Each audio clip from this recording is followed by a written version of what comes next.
Chapter 17 When Wendy Grew Up. I hope you want to know what became of the other boys. They were waiting below to give Wendy time to explain about them, and when they had counted 500, they went up. They went up by the stair, because they thought this would make a better impression. They stood in a row in front of Mrs. Darling, with their hats off, and wishing they were not wearing their pirate clothes. They said nothing, but their eyes asked her to have them. They ought to have looked at Mr. Darling also, but they forgot about him. Of course Mrs. Darling said at once that she would have them, but Mr. Darling was curiously depressed, and they saw that he considered 6 a rather large number.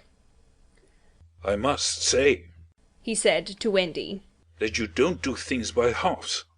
A grudging remark which the twins thought was pointed at them. The first twin was the proud one, and he asked, flushing, "Do you think we should be too much of a handful, sir? Because if so, we can go away." "Father!" Wendy cried, shocked, but still the cloud was on him. He knew he was behaving unworthily, but he could not help it. "We could lie doubled up," said Nibs. "I always cut their hair myself," said Wendy. "George!" Mrs. Darling exclaimed, pained to see her dear one showing himself in such an unfavourable light. Then he burst into tears, and the truth came out. He was as glad to have them as she was, he said, but he thought they should have asked his consent as well as hers, instead of treating him as a cipher in his own house. "I don't think he is a cipher," Tootles cried instantly. "Do you think he's a cipher, Curly?" "No, I don't. Do you think he's a cipher, Slightly?" "Rather not. Twin, what do you think?" It turned out that not one of them thought him a cipher, and he was absurdly gratified, and said he would find space for them all in the drawing-room if they fitted in. "We'll fit in, sir," they assured him. "Then follow the leader," he cried gaily. "Mind you, I am not sure that we have a drawing-room, but we pretend we have, and it's all the same. Hoopla!" He went off, dancing through the house, and they all cried, "Hoopla!" and danced after him, searching for the drawing-room, and I forget whether they found it, but at any rate they found corners, and they all fitted in. As for Peter, he saw Wendy once again before he flew away. He did not exactly come to the window, but he brushed against it in passing, so that she could open it if she liked, and call to him. That is what she did. "Hello, Wendy. Goodbye," he said. "Oh dear, are you going away?" "Yes." "You don't feel, Peter," she said falteringly, "that you would like to say anything to my parents about a very sweet subject?" "No." "About me, Peter?" "No." Mrs. Darling came to the window, for at present she was keeping a sharp eye on Wendy. She told Peter that she had adopted all the other boys, and would like to adopt him also. "Would you send me to school?" he inquired craftily. "Yes." "And then to an office?" "I suppose so." "Soon I would be a man?" "Very soon." "I don't want to go to school and learn solemn things," he told her passionately. "I don't want to be a man. Oh, Wendy's mother, if I was to wake up and feel there was a beard!" "Peter," said Wendy the comforter, "I should love you in a beard." And Mrs. Darling stretched out her arms to him, but he repulsed her. "Keep back, lady. No one is going to catch me and make me a man." "But where are you going to live?" "With Tink in the house we built for Wendy. The fairies are to put it high up among the tree-tops where they sleep at nights." "How lovely!" cried Wendy, so longingly that Mrs. Darling tightened her grip. "I thought all the fairies were dead," Mrs. Darling said. "There are always a lot of young ones," explained Wendy, who was now quite an authority. "because you see when a new baby laughs for the first time, a new fairy is born, and as there are always new babies, there are always new fairies. They live in nests on the top of trees, and the mauve ones are boys, and the white ones are girls, and the blue ones are just little sillies who are not sure what they are. I shall have such fun, said Peter, with an eye on Wendy. It will be rather lonely in the evening, she said, sitting by the fire. I shall have Tink. Tink can't go a 20th part of the way round, she reminded him, a little tartly. Sneaky telltale, Tink called out from somewhere round the corner. It doesn't matter, Peter said. Oh, Peter, you know what matters. Well, then come with me to the little house. May I, Mummy? Certainly not. I have got you home again, and I mean to keep you. But he does so need a mother. So do you, my love. Oh, all right, Peter said, as if he had asked her from politeness merely. But Mrs. Darling saw his mouth twitch, and she made him this handsome offer: to let Wendy go to him for a week every year to do his spring cleaning. Wendy would have preferred a more permanent arrangement, and it seemed to her that spring would be long in coming, but this promise sent Peter away quite gay again. He had no sense of time, and was so full of adventures that all I have told you about him is only a halfpennyworth of them. I suppose it was because Wendy knew this that her last words to him were these rather plaintive ones. You won't forget me, Peter, will you, before spring cleaning time comes? Of course Peter promised, and then he flew away. He took Mrs. Darling's kiss with him. The kiss that had been for no one else, Peter took quite easily. Funny. But she seemed satisfied. Of course, all the boys went to school, and most of them got into Class 3, but Slightly was put first into Class 4, and then into Class 5. Class 1 is the top class. Before they had attended school a week, they saw what goats they had been not to remain on the island, but it was too late now, and soon they settled down to being as ordinary as you or me or Jenkins Minor. It is sad to have to say that the power to fly gradually left them. At first Nana tied their feet to the bedposts so that they should not fly away in the night, and one of their diversions by day was to pretend to fall off buses, but by and by they ceased to tug at their bonds in bed, and found that they hurt themselves when they let go of the bus. In time they could not even fly after their hats. Want of practice, they called it, but what it really meant was that they no longer believed. Michael believed longer than the other boys, though they jeered at him, so he was with Wendy when Peter came for her at the end of the first year. She flew away with Peter in the frock she had woven from leaves and berries in the Neverland, and her one fear was that he might notice how short it had become. But he never noticed, he had so much to say about himself. She had looked forward to thrilling talks with him about old times, but new adventures had crowded the old ones from his mind. Who is Captain Hook? He asked with interest when she spoke of the arch-enemy. Don't you remember? She asked, amazed. How you killed him and saved all our lives? I forget them after I kill them, he replied carelessly. When she expressed a doubtful hope that Tinker Bell would be glad to see her, he said, Who is Tinker Bell? Oh, Peter, she said, shocked, but even when she explained he could not remember. There are such lots of them, he said. I expect she is no more. I expect he was right, for fairies don't live long, but they are so little that a short time seems a good while to them. Wendy was pained, too, to find that the past year was but as yesterday to Peter.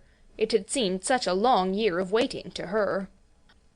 But he was exactly as fascinating as ever, and they had a lovely spring cleaning in the little house on the tree-tops. Next year he did not come for her. She waited in a new frock because the old one simply would not meet. But he never came. Perhaps he is ill, Michael said. You know he is never ill. Michael came close to her and whispered with a shiver. Perhaps there is no such person, Wendy.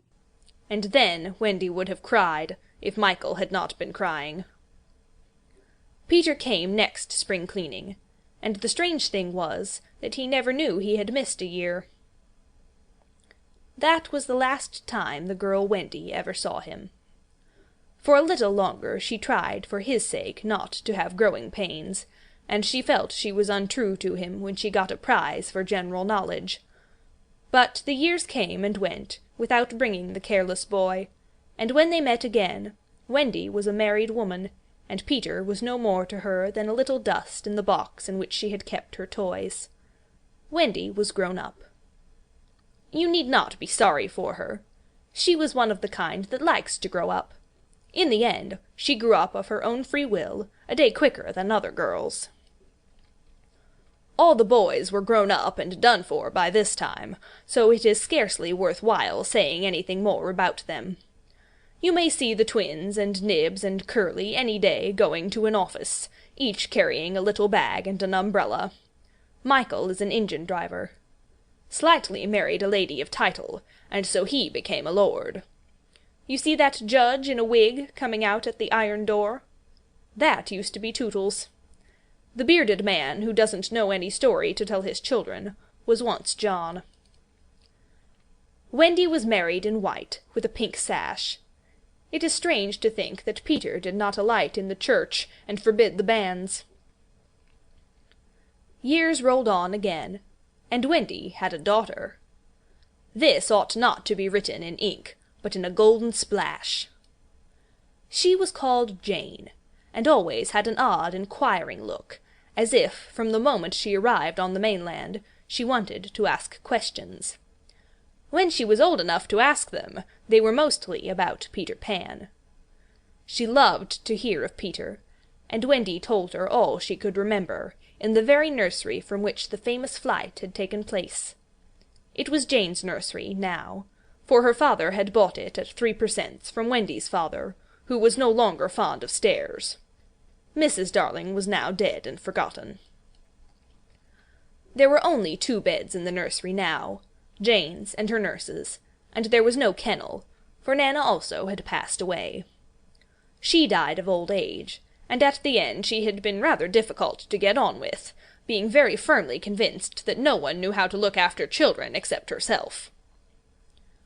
Once a week Jane's nurse had her evening off, and then it was Wendy's part to put Jane to bed. That was the time for stories.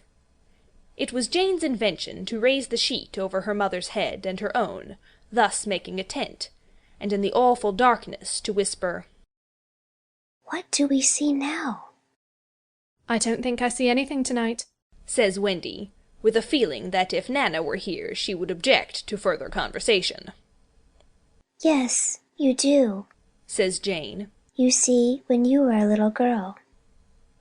"That is a long time ago, sweetheart," says Wendy. "Ah me, how time flies." "Does it fly?" asks the artful child.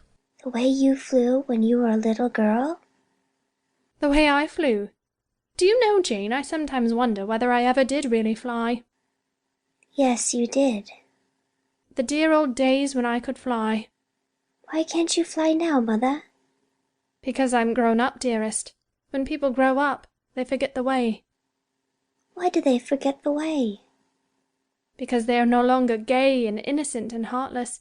It is only the gay and innocent and heartless who can fly." "What is gay and innocent and heartless? I do wish I were gay and innocent and heartless." Or perhaps Wendy admits she does see something. "I do believe," she says, "that it is this nursery." "I do believe it is," says Jane. "Go on."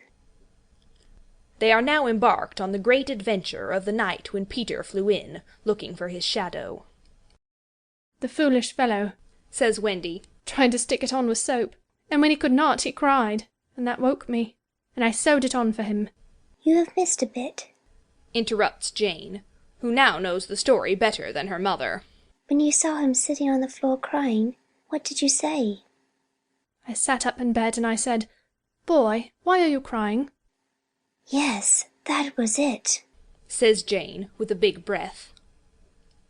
"And then he flew us all away to the Neverland, and the fairies and the pirates and the redskins and the mermaid's lagoon and the home under the ground, and the little house. Yes, which did you like best of all? I think I like the home under the ground best of all. Yes, so do I. What was the last thing Peter ever said to you? The last thing he ever said to me was, "Just always be waiting for me, and then some night you will hear me crowing." Yes. But alas, he forgot all about me. Wendy said it with a smile. She was as grown up as that. What did his crow sound like? Jane asked one evening. It was like this, Wendy said, trying to imitate Peter's crow. No, it wasn't. Jane said gravely. It was like this. And she did it ever so much better than her mother. Wendy was a little startled. My darling, how can you know? I often hear it when I am sleeping, Jane said. Ah, yes. Many girls hear it when they are sleeping, but I was the only one who heard it awake. Lucky you, said Jane. And then, one night, came the tragedy. It was the spring of the year, and the story had been told for the night, and Jane was now asleep in her bed. Wendy was sitting on the floor, very close to the fire, so as to see to darn, for there was no other light in the nursery. And while she sat darning, she heard a crow. Then the window blew open as of old, and Peter dropped in on the floor. He was exactly the same as ever, and Wendy saw at once that he still had all his first teeth. He was a little boy, and she was grown up. She huddled by the fire, not daring to move, helpless and guilty, a big woman. "Hello, Wendy," he said, not noticing any difference, for he was thinking chiefly of himself, and in the dim light her white dress might have been the nightgown in which he had seen her first. "Hello, Peter," she replied faintly, squeezing herself as small as possible. Something inside her was crying, Woman, woman, let go of me!" "Hello, where is John?" he asked, suddenly missing the third bed. "John is not here now," she gasped. "Is Michael asleep?" he asked, with a careless glance at Jane. "Yes," she answered, and now she felt that she was untrue to Jane as well as to Peter. "That is not Michael," she said quickly, lest a judgment should fall on her. Peter looked. "Hello, is it a new one?" "Yes." "Boy or girl?" "Girl." Now surely he would understand. But not a bit of it. "Peter," she said, faltering. "are you expecting me to fly away with you?" "Of course, that is why I have come," he added a little sternly. "Have you forgotten that it is spring cleaning time?" She knew it was useless to say that he had let many spring cleaning times pass. "I can't come," she said apologetically. "I have forgotten how to fly." "I'll soon teach you again." "Oh, Peter, don't waste the fairy dust on me." She had risen, and now, at last, a fear assailed him. "What is it?" he cried, shrinking. "I will turn up the light," she said, "and then you can see for yourself." For almost the only time in his life that I know of, Peter was afraid. "Don't turn up the light," he cried. She let her hands play in the hair of the tragic boy. She was not a little girl, heartbroken about him. She was a grown woman, smiling at it all. But they were wet-eyed smiles. Then she turned up the light, and Peter saw. He gave a cry of pain, and when the tall, beautiful creature stooped to lift him in her arms, he drew back sharply. "What is it?" he cried again. She had to tell him. "I am old, Peter. I am ever so much more than 20. I grew up long ago." "You promised not to." "I couldn't help it. I am a married woman, Peter." "No, you're not." "Yes, and the little girl in the bed is my baby." "No, she's not." But he supposed she was, and he took a step towards the sleeping child with his dagger upraised. Of course he did not strike. He sat down on the floor instead, and sobbed, and Wendy did not know how to comfort him, though she could have done it so easily once. She was only a woman now, and she ran out of the room to try to think. Peter continued to cry, and soon his sobs woke Jane. She sat up in bed, and was interested at once. "Boy," she said, "why are you crying?" Peter rose and bowed to her, and she bowed to him from the bed. Hello, he said. "Hello," said Jane. my name is Peter Pan. He told her. "Yes, I know." I came back from my mother, he explained, to take her to the Neverland. "Yes, I know," Jane said. "I have been waiting for you." When Wendy returned diffidently, she found Peter sitting on the bedpost, crowing gloriously, while Jane in her nightie was flying round the room in solemn ecstasy. She is my mother, Peter explained, and Jane descended and stood by his side, with the look in her face that he liked to see on ladies when they gazed at him. "He does so need a mother," Jane said. Yes, I know, Wendy admitted, rather forlornly. No one knows it so well as I. Goodbye, said Peter to Wendy, and he rose in the air, and the shameless Jane rose with him. It was already her easiest way of moving about. Wendy rushed to the window. No, no! she cried. "It is just for spring cleaning time," Jane said. "He wants me always to do his spring cleaning." If only I could go with you, Wendy sighed. "You see, you can't fly," said Jane. Of course, in the end, Wendy let them fly away together. Our last glimpse of her shows her at the window, watching them receding into the sky, until they were as small as stars. As you look at Wendy, you may see her hair becoming white, and her figure little again, for all this happened long ago. Jane is now a common grown-up, with a daughter called Margaret, and every spring cleaning time, except when he forgets, Peter comes for Margaret, and takes her to the Neverland, where she tells him stories about himself, to which he listens eagerly. When Margaret grows up, she will have a daughter, who is to be Peter's mother in turn, and thus it will go on, so long as children are gay, and innocent, and heartless. The end. End of chapter 17. End of Peter Pan by James Matthew Barrie.